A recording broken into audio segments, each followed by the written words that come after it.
நம்ம இப்போ observer எஃபெக்ட்னால listening ஸ்கில்ன்றத பத்தி பேச வந்திருக்கோம்.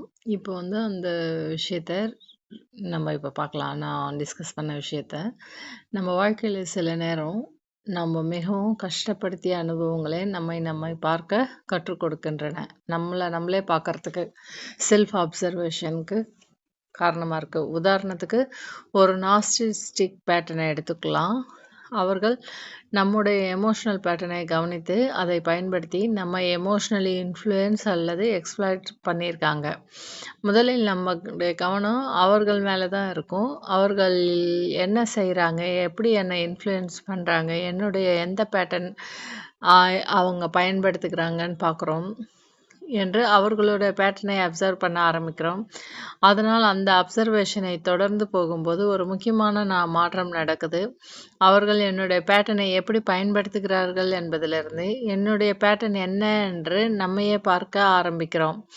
இதுதான் தப்பிக்கிறதுக்கான வழி நார்சிசிஸ்ட் கிட்ட இருந்து. எல்லாரும் சொல்றாங்க, நார்சிசிஸ்ட் கிட்ட நம்ம மொத்த கவனமும், அவங்க அட்டென்ஷனும் அவங்க மேல இருக்குன்னு சொல்லிட்டு. அப்படி பண்ணா தான் அவங்க என்ன பண்றாங்கன்னு நமக்கு தெரியும். அவங்க பேட்டர்ன் தெரியும். அவங்க பேட்டர்ன் பார்க்குறப்ப தான் அவங்க நம்ம பேட்டர்ன யூஸ் பண்றாங்கன்றது நமக்கு தெரியும். நம்மள எக்ஸ்ப்ளாய்ட் பண்றதுக்கு நம்ம பேட்டர்ன் வழியா தான் எக்ஸ்ப்ளாய்ட் பண்ண முடியும். அத அவங்க எப்படி பார்க்குறாங்கன்றத அவங்கள கவனிக்கிறது மூலமா நம்ப தெரிஞ்சுக்க முடியும். அப்படி தெரிஞ்சுக்கிட்ட பிறகு நம்ம பேட்டர்ன்ஸ நம்மளே கவனிக்க ஆரம்பிக்கிறப்போ, நமக்கான ஃப்ரீடம் ஆரம்பிக்குதுன்றத பார்க்கலாம். அ ன் அதனால ஒரு நார்சிசிஸ்ட் கிட்ட அவங்கள கவனிக்கக்கூடாதுன்னு இல்ல. அவங்க நம்மள எக்ஸ்ப்ளாய்ட் பண்றப்போ, அவங்கள நம்ம கவனிக்கலைன்னா, அவங்க இன்னும் அதிகமா எக்ஸ்ப்ளாய்ட் பண்ண தான் வாய்ப்பு இருக்கு. அந்த ஃபுல் ப்ராசஸ் நடக்கணும். இல்லைன்னா, அது நடக்காம வெளிய வந்தா மறுபடியும் ஒரு நார்சிசிஸ்ட் கிட்ட நம்ம மாட்டிக்குவோம். அவங்க வந்து போல்ஸ் மாரி நம்ம யார்கிட்ட போறோமோ, அவங்க நம்மள எக்ஸ்ப்ளாய்ட் பண்ண ஆரம்பிப்பாங்க. ஏன்னா, நம்ம அவ்வளோ கிவரா இருக்கிறதுக்கான வாய்ப்பு இருக்கிறப்போ, எம்பத்தட்டிக்கான வாய்ப்பு இருக்கிறப்போ, அவங்க நம்ம சில பேட்டர்ன்ஸ்ல தான் இருப்போம். அந்த பேட்டர்ன்ஸ அவங்க ஈஸியா படிச்சிடுவாங்க. அந்த பேட்டர்ன்ஸ வச்சு எக்ஸ்ப்ளாய்ட் பண்ணுவாங்க. அத தப்பிக்கணும்னா, நம்ம பேட்டர்ன நம்ம மாத்திக்கணும்னா, நம்ம அவங்கள கவனிக்கிறது மூலியமா தான், அவங்க என்ன செய்றாங்க, நம்ம பேட்டர்ன எப்படி யூஸ் பண்றாங்கன்னு தெரியறது மூலியமா தான், நம்ம என்ன தற்காப்பு நடவடிக்கை எடுக்கணுன்றதுக்காக பார்க்குறப்போ, நம்மள நம்மளே கவனிக்க ஆரம்பிப்போம். அப்படி கவனிக்க ஆரம்பிக்கிறப்ப தான் நம்ம சர்வைவல் ஸ்டெபிலிட்டி ஆக ஆரம்பிக்கும். அது தெரிஞ்சிடுச்சுன்னா, நம்ம பேட்டர்ன நம்மளே பிரேக் பண்ணிட்டு, அந்த பேட்டர்ன்லெஸ் இடத்துக்கு போக முடியிறப்போ, நம்ம ஃபுல் ஃப்ரீடமே அடையறதுக்கான வாய்ப்பு ஏற்படுத்திக்கிறோம். அதுதான் அங்க நடக்குது. செல்ஃப் அப்சர்வேஷன்னால, அப்சர்வர் அவேக்கனிங்னால, நம்மள நம்மளே லிசன் பண்றதுனால, நம்மள நம்ம முழுசா புரிஞ்சுக்க முடியுது. நம்மள நம்ம முழுசா புரிஞ்சுக்கிட்ட பிறகு, நம்ம எந்த சிச்சுவேஷன்ல எப்படி இருக்கணுன்றது நமக்கு தெரிய ஆரம்பிக்குது. இதெல்லாம் வந்து நார்சிஸ்டிக் எக்ஸ்பீரியன்ஸ்ல நடக்குது. முழு ப்ராசஸ்ல. இது என்னுடைய பேட்டர்ன் என்ன? என்று நம்மையே நம்ம பார்க்க ஆரம்பிக்கிறோம். அதாவது முதலில் மற்றவரை அப்சர்வ் பண்ணணும். பிறகு நம்மையே அப்சர்வ் பண்ண ஆரம்பித்தோம். இதுதான் அப்சர்வர் அவேக்கனிங் ஒரு முக்கியமான டிரான்சிஷன்.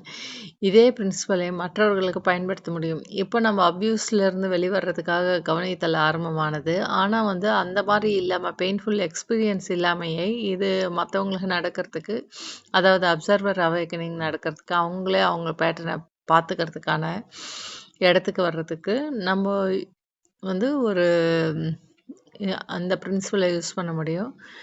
இங்க ஒரு வித்தியாசம் இருக்கு. நான் அவர்களுக்கு பேட்டர்னை அனலைஸ் பண்ண சொல்ல வேண்டிய அவசியமே கிடையாது. அவர்களுக்கு அட்வைஸ் கொடுக்க வேண்டிய அவசியமே கிடையாது. அவர்களை சேஞ்ச் பண்ண வேண்டிய அவசியமே இல்ல. நாம் அவர்களை உண்மையாக கேட்கலாம். ஆக்டிவ் லிசனிங் இருந்தா போதும். அவர்கள் பேசும்போது அவர்களுடைய வார்த்தைகளையே அவர்களுடைய காதும் கேட்கிறது. நாம் கவனமாக கேட்கும்போது அவர்கள் இன்னும் தெளிவாக பேச ஆரம்பிக்கிறாங்க.